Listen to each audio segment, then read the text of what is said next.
doing in Times Square? Hey, look at here. I'm not one of these highly educated, easily speaking, kind of intellectual guys. I'm a U.S. Army combat paratrooper. And this is what I want to say. This is the simple message that we should be sending to Iran. When Iran stands up and they chant death to America, all we need to say is, you first. What message are we sending? What message are we sending when we sit down at the table with the #1 state sponsor of terrorism? What message are we sending when we sit down with a country that is holding 4 Americans hostage? No different from the last time we had a weakling in the White House when we had 53 Americans being held hostage. What message do we send when we create this false narrative about either we sign this piece of paper that just the same meant nothing to Adolf Hitler, it means nothing to the Ayatollahs, or the only other alternative is to go to war? Well, let me tell you something. The United States of America is about victors. The United States of America is about champions. The United States of America does not surrender to a bunch of black-robed, crazed clerics that want to see us destroyed.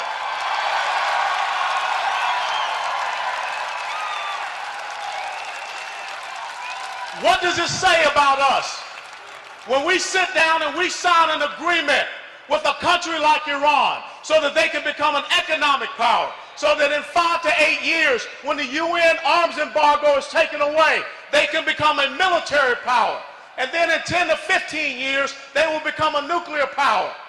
But yet we stand up and say we're going to cut our United States Army by 40,000.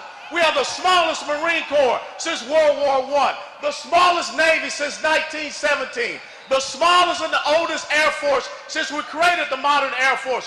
What message does President Obama send to these people over in Iran? Is not the message that was sent to Britain 239 years ago at Lexington Green, when we fired the shot that was heard around the world.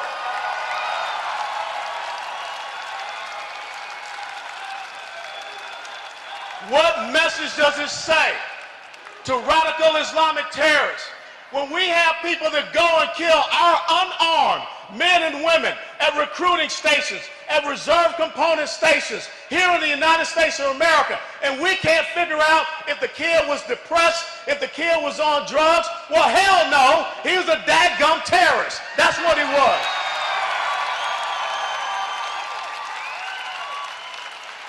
Now, I got to tell you something.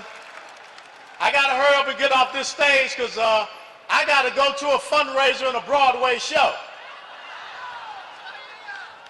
What type of commander-in-chief do you have when Americans have lost their lives on our soil, and it's more important to come up here and take in a play than go to Chattanooga, Tennessee and lower the flag half-mast over the White House?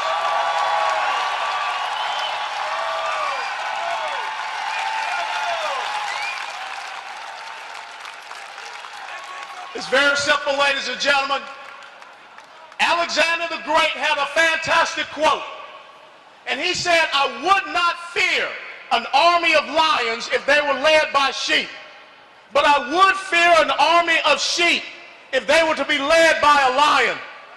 This great nation is a nation of lions that is currently being led by the greatest of sheep that we have ever seen in our 239 years of existence.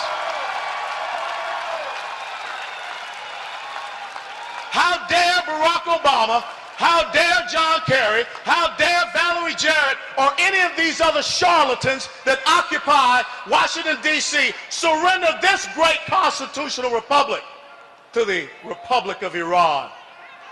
Ladies and gentlemen, it was said in December 1775 by Thomas Paine that these are the times that try men's souls, that the sunshine patriot and the summer soldier will shrink from his duties. But to those who will make a stand, those of you that are here in Times Square, you will deserve the love and admiration of all men and women. Ladies and gentlemen, it's not over. You being here sends a message that the United States of America, I don't care who is occupying the White House, we're not surrendering our liberty, our freedom, our way of life.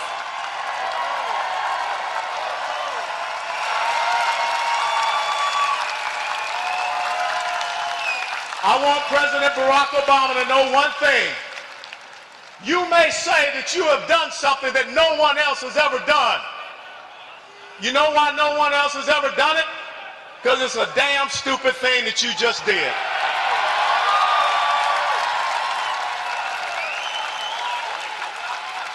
And if people are upset because of what I'm saying, I really don't care. Because I had a father that stood in World War II. I had an older brother that stood and was wounded at Quai Son. I gave 22 years of my life to make sure that that great beacon of liberty, freedom, and democracy continues to stand. And I have a nephew, I have friends that are still serving on the front lines. And my commitment is to the oath that I took on 31 July 1982 to support and defend the Constitution of the United States of America against all enemies, foreign and domestic, and to bear true faith and allegiance to the same. It's not to anybody's historic event.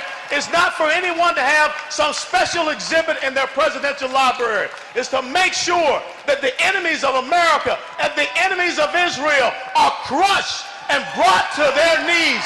God bless you all. God bless America. God bless Israel. Thank you.